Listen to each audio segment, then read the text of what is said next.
हर हर महादेव। श्री शिवाय नमस्तुभ्यं। पत्नी का रिश्ता समझती ये कहानी हर पति को पढ़नी चाहिए।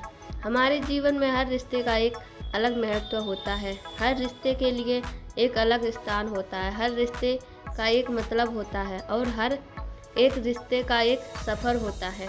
यह सफ़र कभी न कभी कहीं ना कहीं ख़त्म होता है।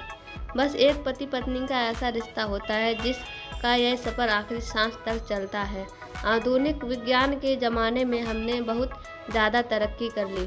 हम बहुत होशियार हो गए, लेकिन कभी कभी हमारे ऐसे होशियारों को भी कुछ गंवार लोग ऐसे मिल जाते हैं जो हमें काफ़ी कुछ सिखा जाते हैं।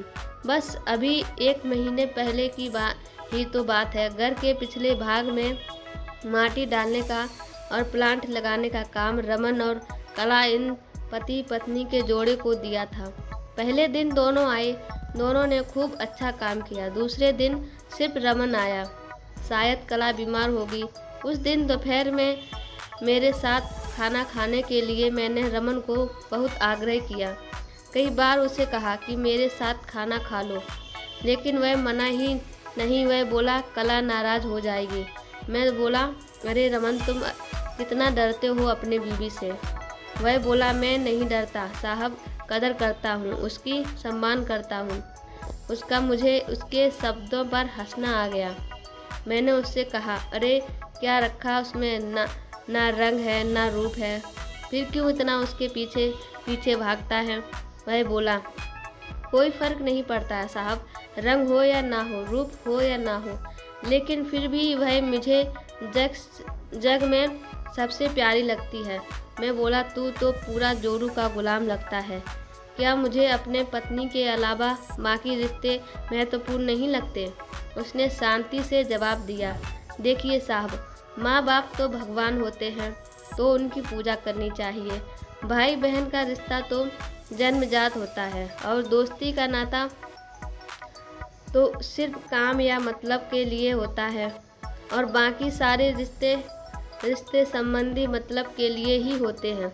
अब देखिए, जैसे कि आपका और मेरा नाता भी काम और पैसे का ही है ना।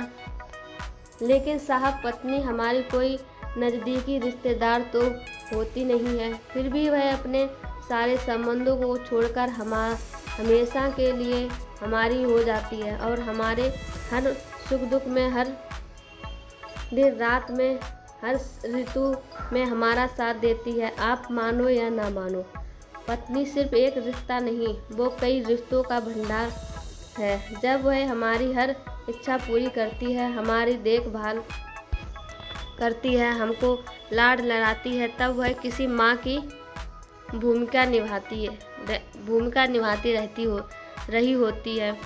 जब वह हमें अपने वर्तमान परिस्थिति का सामना देती है और जब हम अपनी कमाई उसके हाथों में लाकर देते हैं, तब हमें विश्वास होता है कि वह उसका सही इस्तेमाल करेगी और हमारे साथ कुछ बुरा नहीं होने देगी। तब वह बाप की भूमिका निभा रही होती है, जब हमारे बारे में चिंतित होती है और जब वह हमें हमारी गलतियों को बताकर उसे सुधारने का मौका देती है। तब वह किसी बहन की भूमिका में होती है, जब वह हमें अपनी नई इच्छाएं बताती है, हमसे किसी चीज़ की मांग करती है, नखरे करती है, रूठती है, जिद करती है, तब वह किसी बेटी जैसी होती है। जब वह हमें कुछ नया सिखाती है, हमसे झगड़ती है, तब वह किसी दोस्त की तरह होती है।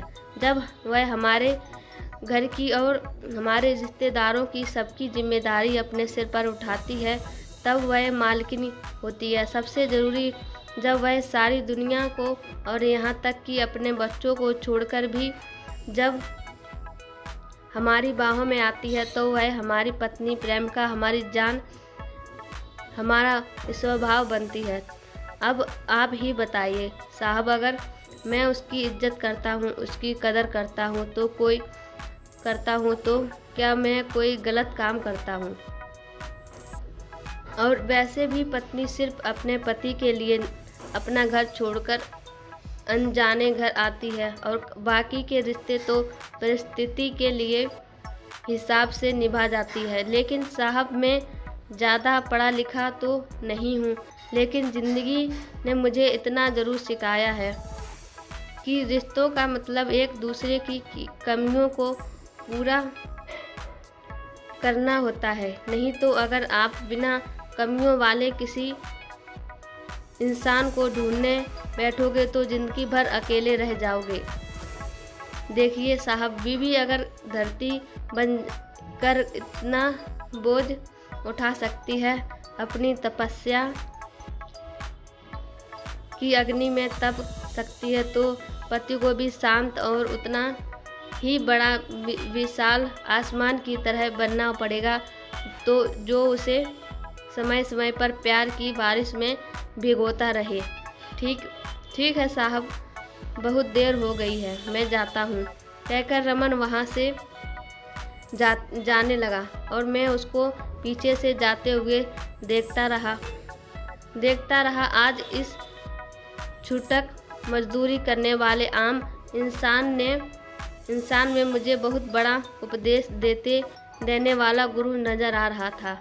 उसकी वो बात कि पत्नी कैसी भी हो उसको मान देना, उसकी इज्जत करना, देखभाल करना हर वैवाहिक पुरुष का प्रथम कर्तव्य है, और ये गुरु ज्ञान मुझे जीवन भर याद रहा। उम्मीद है इस कहानी से आपके दिल को अपने जीवन साथी का स्थान और भी ज़्यादा मजबूत कर दिया होगा। ऐसी ही बेहतरीन कहानियाँ सुनने के लिए मेरे चैनल को सब्सक्राइब करें। हर हर महादेव। श्री शिवाय नमस्तुभ्यम।